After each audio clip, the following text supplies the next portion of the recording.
हम लोग डिस्कस कर रहे थे न्यूटन्स लॉज ऑफ मोशन।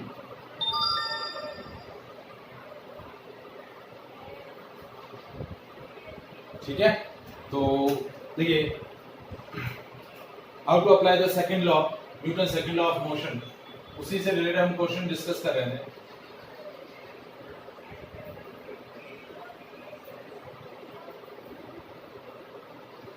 देखिए दो इंक्लाइन प्लेन है,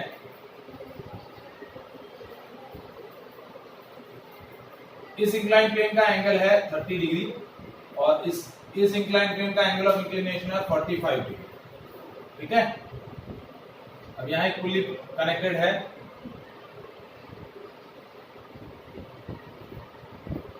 और इस पुली से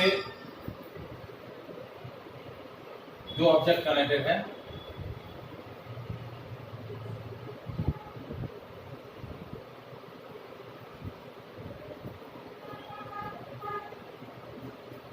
ये आपका है 5 kg और ये है 4 kg। ठीक है, सो आपको क्वेश्चन दिया है कि find the acceleration of the system, find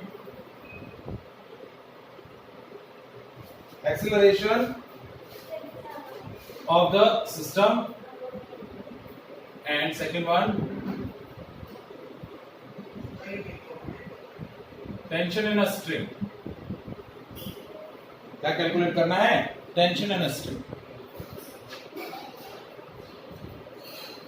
ठीक है, तो देखिए इस तरीके से हम इस तरह की क्वेश्चन को सॉल्व करेंगे। दो ऑब्जेक्ट हैं, दोनों इंक्लाइन प्लेन पर प्लेस्ड है। ठीक है, अब देखिए इस ब्लॉक पर इसका नॉर्मल रिएक्शन लग रहा है n1 और इस ब्लॉक पर ये इंक्लाइन प्लेन नॉर्मल रिएक्शन लगा रहा है। अब यहां पर ये इसका वेट 5g, तो अब इस 5g के दो रिवॉल्यूशन क्या होंगे, कंपोनेंट होंगे। ये हो गया 5g cos 30, क्योंकि ये एंगल 30 डिग्री होगा, तो ये हो गया 5g cos 30 और ये इस तरफ वाला एंगल हो गया 5g sin 30। अब ये 4 kg वाला ब्लॉक है, तो इसका नॉर्मल रिएक्शन कैसे लगेगा? देखिए ये ऐसे है, तो इसका नॉर्मल, हमेशा नॉर्मल रिएक्शन वर्टिकली डाउनवर्ड होता है। क्या होता है? Vertically downward. ये 45 डिग्री है, ये वर्टिकली डाउनवर्ड हो गया 4g, तो इसका ये कंपोनेंट हो जाएगा 4g cos 45, क्योंकि ये 45 है, ये एंगल आपका 45 डिग्री है, तो ये 4g cos 45 और ये हो गया 4g sin 45। देखिए रिजोल्यूशन कैसे हुआ है वो आपको सीखना बहुत जरूरी है। ये आपका 5 kg का ब्लॉक है, ठीक है, इसका एंगल ऑफ इंक्लिनेशन ये 30 डिग्री है, तो ये नॉर्मल रिएक्शन, लेकिन आपका जो वेट होगा वो हमेशा वर्टिकली डाउनवर्ड लगेगा। तो ये कंपोनेंट हो गया 5g cos 30 और ये हो गया 5g sin 30, जबकि दूसरा वाला इस तरीके से इंक्लाइंड है, ये 45 डिग्री एंगल ऑफ इंक्लिनेशन उसका ज्यादा है, ये 4 kg वाला ब्लॉक है। ठीक है, ये नॉर्मल रिएक्शन, ये आपका 4g, ये कंपोनेंट हो गया 4g cos 45 और ये हो गया 4g sin 45।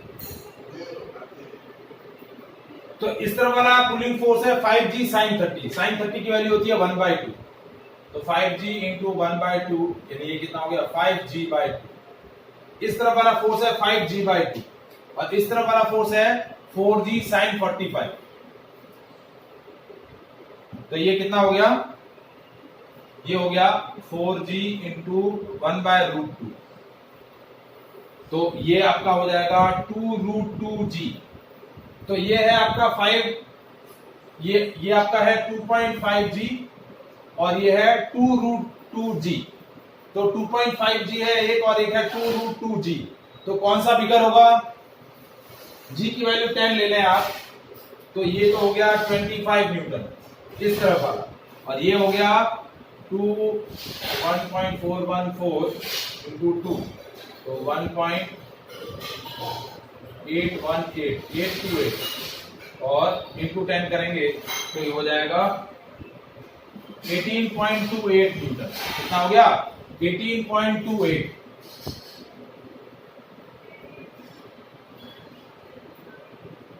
तो इस तरफ वाला फोर्स ज्यादा है और इस तरफ वाला फोर्स कम है, तो पूरा का पूरा सिस्टम किस तरफ जाएगा? ये ब्लॉक नीचे उतरेगा और ये ब्लॉक ऊपर चढ़ेगा। जिस तरफ नेट पुलिंग फोर्स होगा आपका सिस्टम उस तरफ एक्सेलरेट करेगा। तो देखिए एक्सेलरेशन किस तरफ हुआ, ये ब्लॉक ऐसे नीचे जाएगा और ये ब्लॉक ऐसे ऊपर चढ़ेगा। समझ में आया बेटा? ये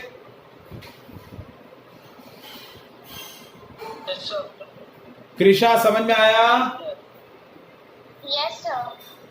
ठीक है, तो आपको चेक, जब भी इंक्लाइन प्लेन होता है तो आपको चेक क्या करना है, नेट पुलिंग फोर्स किस तरफ ज्यादा है।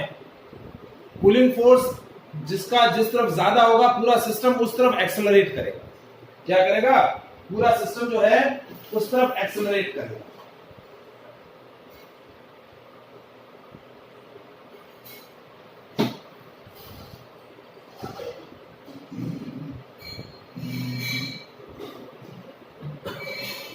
तो अब देखिए दोनों के अलग अलग फ्री बॉडी डायग्राम मैं ऑलरेडी बना चुका हूं। ये एक्सेलरेशन और ये दूसरा जो फोर्स है ये टेंशन है, और इसमें टेंशन ऐसे रहेगा और ये ब्लॉक ऐसे एक्सेलरेट होगा।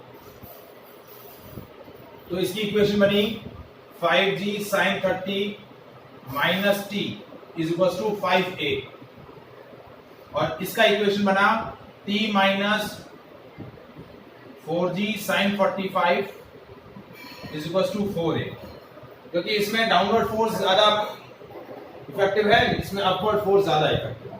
दोनों इक्वेशन बन गई, दोनों को ऐड किया, ये इक्वेशन 1 है, ये इक्वेशन 2 है, दोनों को ऐड किया 1 प्लस 2, तो 5g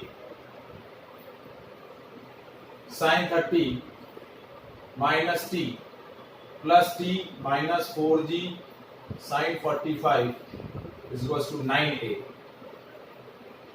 t से t कैंसिल हो गया, ये हो गया 5g/2 minus 4g/√2 is equal to 9a।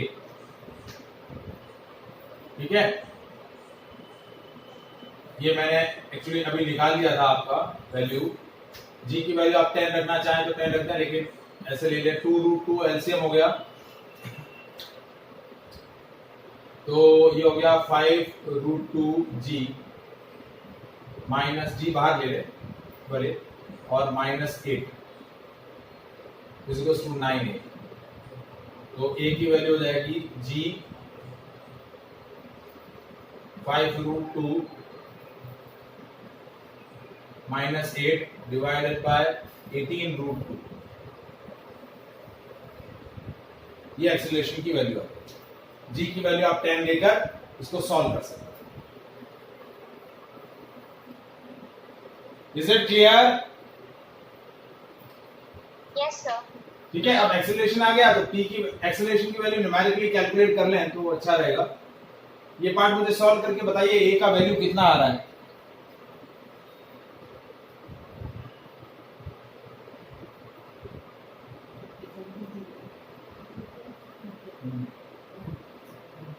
Sir जी की वैल्यू क्या लेनी थी?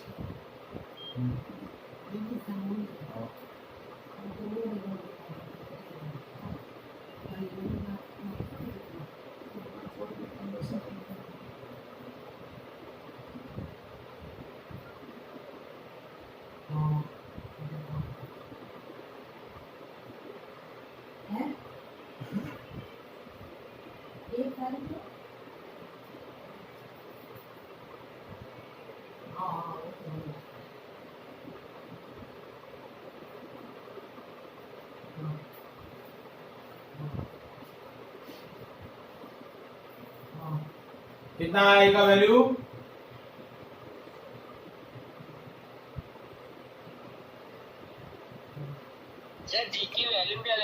जी की वैल्यू 10 लेनी है, जी की वैल्यू 10 लेनी है।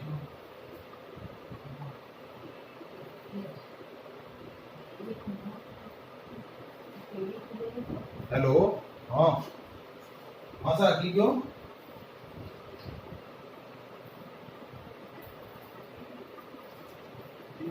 चार्जेस की है सर 25√2 माइनस 40 अपॉन 9√2।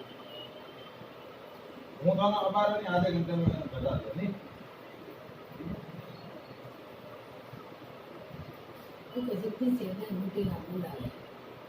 सर क्या आया? Sir 25√2 minus 40 upon 9√2। 25√2, अरे ये वैल्यू सॉल्व करो ना। माइनस 40। देखो हाँ, ये 25√2 माइनस 40 डिवाइडेड बाय 9√2, ठीक है।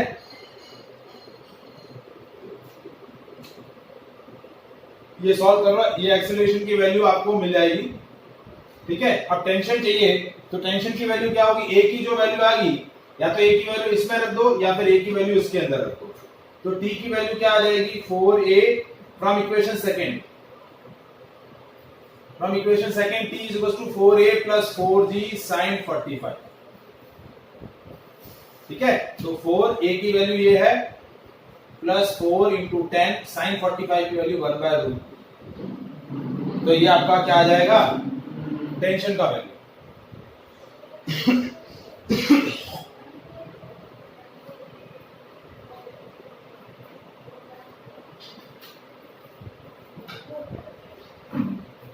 Is it clear? Yes sir.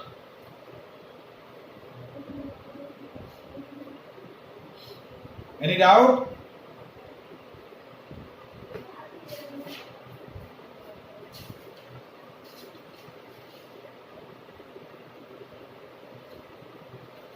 अब देखिए,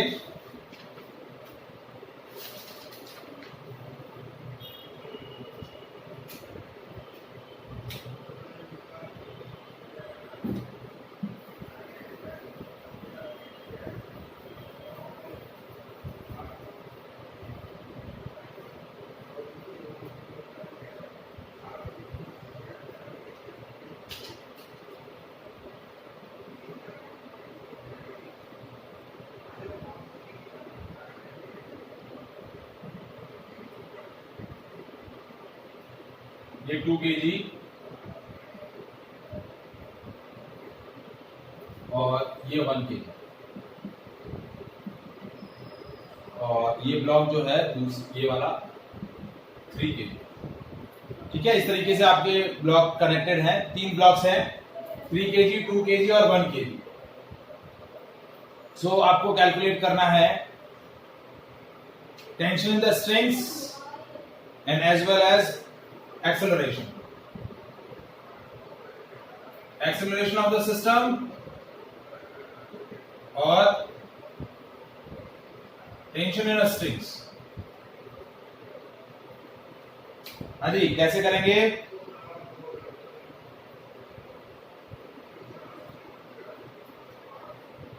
ठीक है। अब देखिए, ये पूरा स्ट्रिंग है और ये पूरा दूसरा स्ट्रिंग है।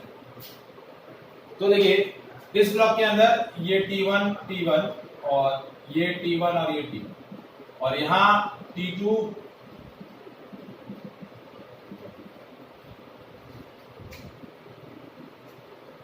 ठीक है। ये ब्लॉक पर लग रहा है 2G, ये ब्लॉक पे लग रहा है 1G। अब देखिए, नेट पुलिंग फोर्स किस तरफ होगा? देखिए, ये 2G ब्लॉक, 2G फोर्स नीचे की तरफ लग रहा है, इसमें 1G लग रहा है। तो 2G और 1G में कौन सा बड़ा है? G की वैल्यू यदि हम 10 लेके चले तो ये 20 न्यूटन हो गया और ये 10 न्यूटन हो गया। तो 20 न्यूटन बिगर है, तो पूरा सिस्टम इस तरफ एक्सेलरेट होगा, ये नीचे जाएगा और ये ऊपर आएगा।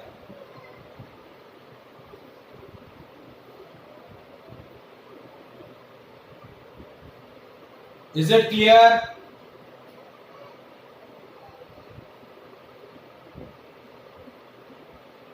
ये एक्सेलरेशन समझ में आया। अब देखिए, अब यदि ब्लॉक के फ्री बॉडी डायग्राम बना है तो ये 2 kg पर ये क्या हो रहा है, देखिए 2g नीचे की तरफ, ये एक्सेलरेशन नीचे की तरफ, ये T1 ऊपर की तरफ, ठीक है। 1 kg वाले ब्लॉक का हम फ्री बॉडी डायग्राम बनाए तो ये 1g नीचे की तरफ और T2 ऊपर की तरफ, पूरा एक्सेलरेशन सिस्टम का ऊपर की तरफ। और यदि हम 3 kg वाले ब्लॉक का डायग्राम बनाए, फ्री बॉडी डायग्राम, ये एक्सेलरेशन इस तरफ हो रहा है, इस पर T1 इस तरफ लग रहा है और T2 इस तरफ लग रहा है, क्योंकि इसकी मोशन हॉरिजॉन्टल हो रही है, इन दोनों की वर्टिकल हो रही है। तो अब इसका इक्वेशन क्या बना, 2g minus T1 is equals to 2a, 2g minus T1 is equals to 2a, ये इसकी इक्वेशन बन गई। इसकी इक्वेशन बनाए तो ये हो गया T2 minus 1g is equals to 1a, और इसकी इक्वेशन बनाए तो T1 minus T2 is equals to 3a, क्योंकि T1 इस तरफ लग रहा है, T2 इस तरफ लग रहा है। तो ये इक्वेशन सेकंड, ये इक्वेशन थर्ड, 1, 2 और 3 को ऐड करें तो देखिए 2g minus T1 plus T2 minus 1g plus T1 minus T2 is equals to 6a। तो T1 T2 और T1 T2 कैंसिल, ये हो गया 1g is equals to 6a। तो a की वैल्यू हो गई g/6 मीटर पर सेकंड स्क्वायर। a की वैल्यू हो गई g/6, g की वैल्यू 10 ले रहे हैं तो a की वैल्यू हो जाएगी 10/6 यानी 5/3 मीटर पर सेकंड स्क्वायर। a की वैल्यू कितनी आ गई, 5/3 मीटर पर सेकंड स्क्वायर। अब T1 T2 की वैल्यू चाहिए, इक्वेशन 1 और 2 से निकाल लेते हैं। So from equation 1 2g minus 2a is equals to T1, 2g minus g की वैल्यू है g/6, 2g/6 is equals to T1, तो ये हो गया 10g/6।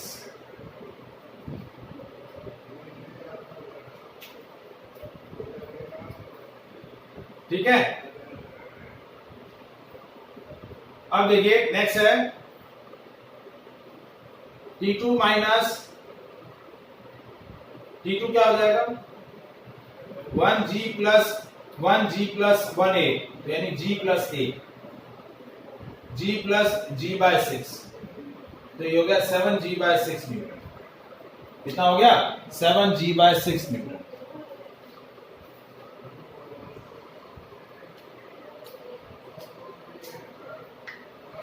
Is it clear?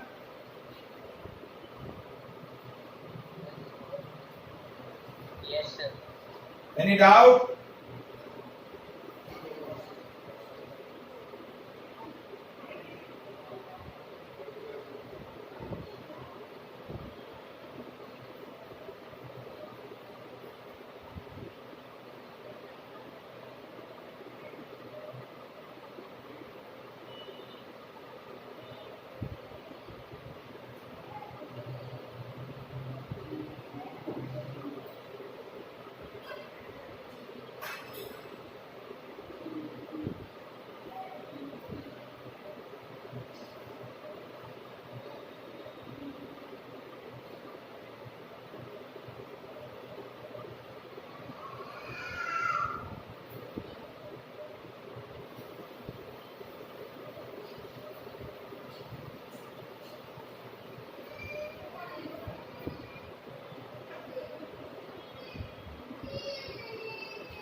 हाँ जी बेटा, आ गया समझ में? Yes, sir. ठीक है। अब देखिए नेक्स्ट क्वेश्चन, इसी तरीके का सिस्टम है। अब हमने स्प्रिंग फोर्स का एक भी क्वेश्चन नहीं किया है, तो एक स्प्रिंग फोर्स का हम क्वेश्चन कर लेते हैं।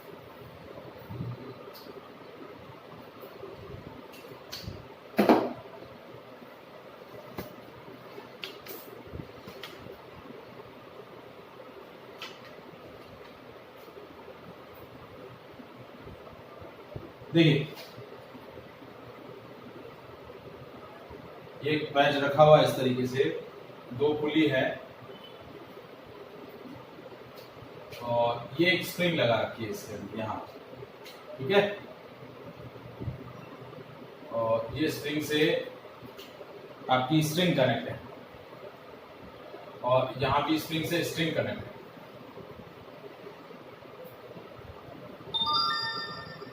ठीक है।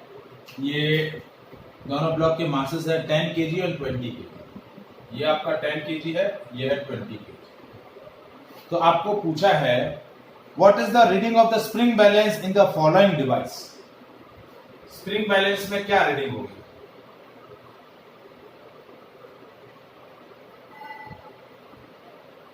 ठीक है, रीडिंग ऑफ स्प्रिंग बैलेंस।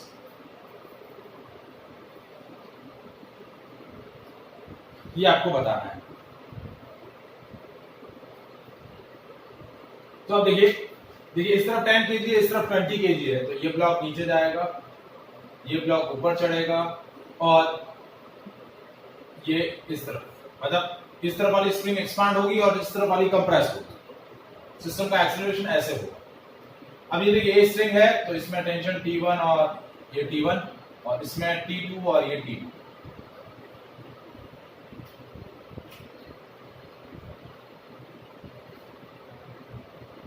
ठीक है। तो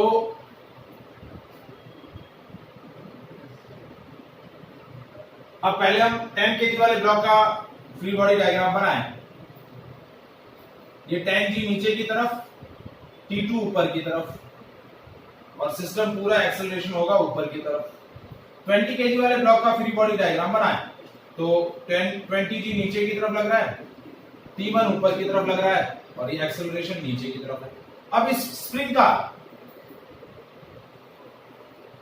पे फोर्स क्या लग रहा है? ये T2 है और इस तरफ T1 है, पूरा सिस्टम इस तरफ जा रहा है। तो अब देखिए एक्चुअली आपका स्प्रिंग बैलेंस का वैल्यू, यहां एक्सेलरेशन नहीं आएगा। स्प्रिंग बैलेंस की वैल्यू क्या होगी? Net value of spring force. देखिए ये स्प्रिंग फोर्स है, स्प्रिंग फोर्स आपका इस टेंशन की वजह से स्प्रिंग फोर्स यहां होगा, ये जब कंप्रेस होगी इसकी वजह से, तो स्प्रिंग फोर्स अपोजिट डायरेक्शन में होगा। तो स्प्रिंग फोर्स हो गया T1 माइनस T2। इस तरफ वाला फोर्स ज्यादा है, इस तरफ वाला फोर्स कम आएगा, तो स्प्रिंग फोर्स की जो वैल्यू होगी वो T1 माइनस T2। तो हमें T1 T2 की वैल्यू निकालनी है और इनको सॉल्व कर लेना। अब देखिए हमारे पास वेरिएबल है, एग्जैक्टली हमारे पास वेरिएबल दे रखे हैं, हमारे पास 3 वेरिएबल और इक्वेशन है हमारे पास 2 इक्वेशन है। तो यहां हमें जो वैल्यू लेनी पड़ेगी वो T1 माइनस T2, ए की वैल्यू आएगी नहीं ऐसे। टेंशन हमें या तो इक्वल लेने पड़ेंगे, टेंशन क्या लेने पड़ेंगे? इक्वल। टेंशन इक्वल लेंगे तभी आपका वैल्यू कैलकुलेट होगा, क्योंकि ये वेरिएबल T1 T2 है और एक वेरिएबल A है। 3 इक्वेशन चाहिए, यहाँ 3 इक्वेशन बन नहीं रही है, 2 ही बनेगी। T1 T2 वाली तीसरी इक्वेशन बनेगी नहीं। तो हम यहाँ देखिए यहाँ वेरिएबल जो है ये हम T और T ले लेंगे, ये T और ये भी T। तो यहाँ क्या हो गया? ये T और ये भी T।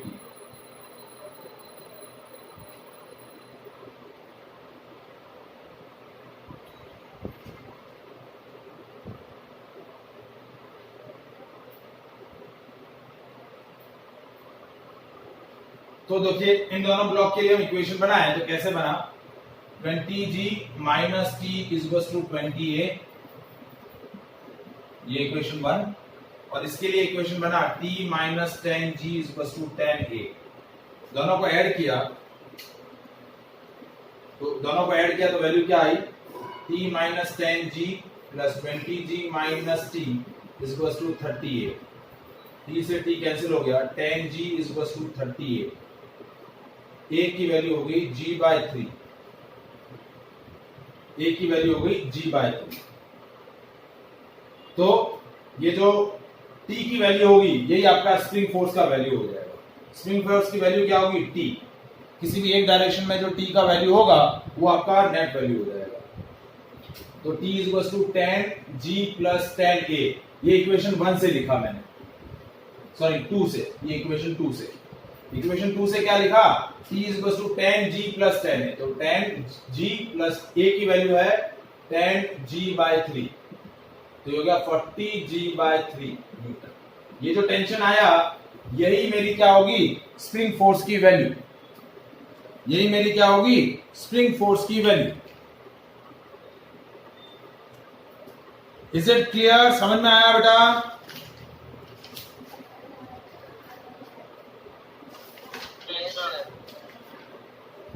आया या नहीं? सर आया।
चलिए देखिए नेक्स्ट क्वेश्चन।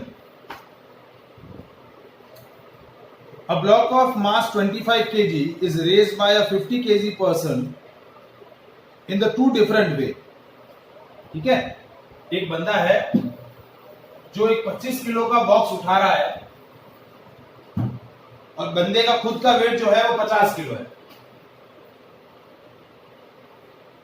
एक बंदा है ऐसे खड़ा है और ये एक बॉक्स है 25 किलो का और ये बंदा ये यहां कहीं खड़ा है, ठीक है, और इस तरीके से वो बॉक्स को ऊपर खींच रहा है। ऐसे बॉक्स को क्या कर रहा है? ऊपर की तरफ खींच रहा है ऐसे। और दूसरा यही सेम पर्सन है, ये इस बॉक्स पे खड़ा है, मतलब लेकिन इस बार जो उसके खींचने का तरीका है वो थोड़ा सा डिफरेंट है। वो कैसे खींच रहा है?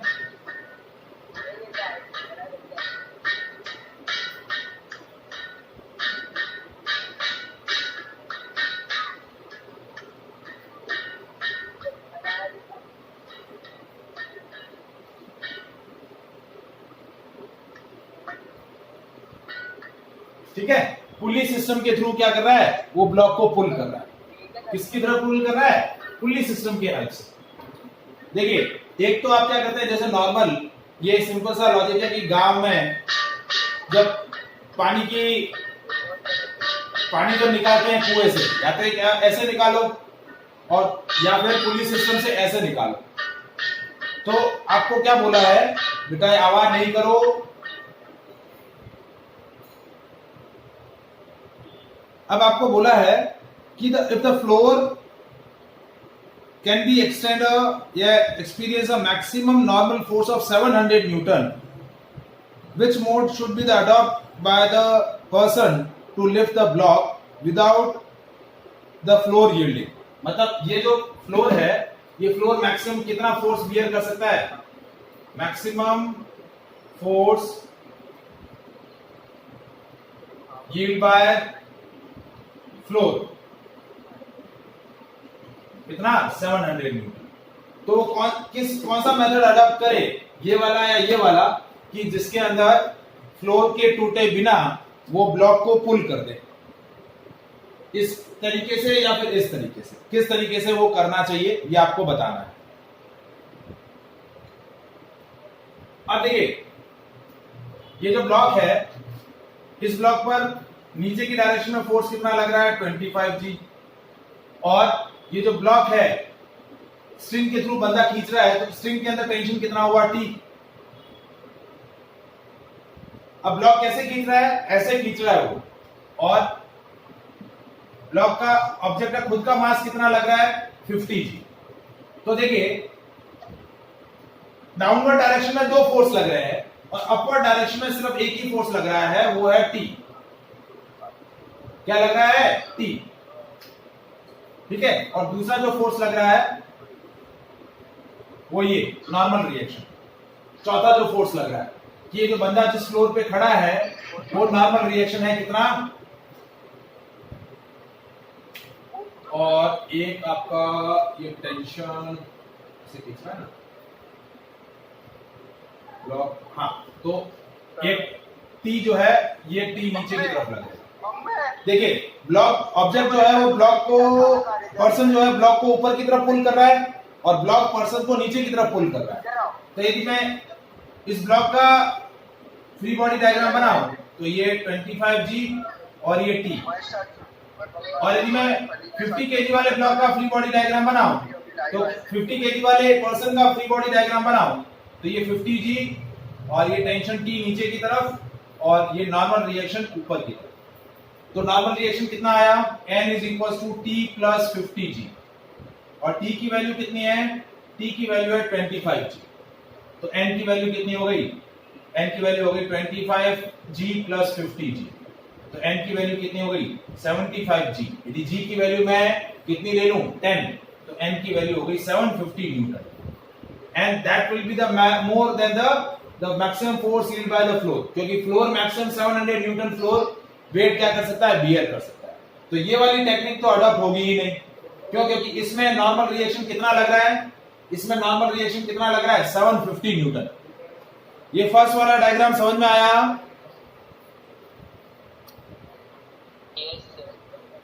देखिए मैंने दो ब्लॉक डायग्राम बनाया है। इस ब्लॉक का डायग्राम, इस 25 kg वाले ब्लॉक का डायग्राम बनाया तो 25G नीचे की तरफ लग रहा है, टेंशन ऊपर की तरफ लग रहा है, और इस वाले ब्लॉक पर 50G नीचे की तरफ, टेंशन नीचे की तरफ और नॉर्मल रिएक्शन ऊपर की तरफ। अब इसका फ्री बॉडी डायग्राम बनाते हैं, कैसे, देखिए ये 25 नीचे की तरफ और ये टेंशन इन द स्ट्रिंग ऊपर की तरफ। तो 25G ये नीचे की तरफ और T ऊपर की तरफ। अब इसमें ये टेंशन T, ये T, और ये 50G नीचे की तरफ और ये नॉर्मल रिएक्शन ऊपर की तरफ। तो अब वो क्या कर रहा है, ब्लॉक को ऐसे खींच रहा है, तो स्ट्रिंग उसको कैसे खींचेगी, ऊपर की तरफ। तो इस 50 kg वाले ब्लॉक पर जो फ्री बॉडी डायग्राम बना वो कैसे बना, N T ऊपर की तरफ और 50G नीचे की तरफ। इस बार जो टेंशन लगेगा वो ऊपर की डायरेक्शन में होगा, देखिए टेंशन ऊपर लग रहा है, वो स्ट्रिंग को नीचे खींच रहा है, स्ट्रिंग उसको ऊपर खींच रही है। इस वाले केस में क्या हो रहा था, वो स्ट्रिंग को ऊपर खींच रहा था, तो स्ट्रिंग उसको नीचे खींच रही है। तो यहाँ क्या हुआ, यहाँ हुआ T is equal to 25G और N is equal to N plus T is equal to 50G। तो N की वैल्यू हो गई 50G माइनस T, तो N क्या हो जाएगा, 50G माइनस 25G। तो N की वैल्यू कितनी हो जाएगी, 25G, तो N की वैल्यू हो गई 250 न्यूटन। तो इसमें नॉर्मल रिएक्शन कितना लग रहा है, 250 न्यूटन। तो जो पर्सन है वो ये टेक्निक अडॉप्ट करेगा ब्लॉक को लिफ्ट आउट करने के लिए, लिफ्ट करने के लिए। तो आप देखिएगा गांवों में जो है कुएं से पानी निकालने के लिए इस तरीके से पुली सिस्टम लगा दिया जाता है, तो पानी खींचने के लिए जो फोर्स लगाना पड़ता है वो कम लगाना पड़ता है। Is it clear? तो आज हम यहीं तक डिस्कस करते हैं, ठीक है। ये क्वेश्चन समझ में आ रहे हैं एनएलएम के? कृषा, मैत्री,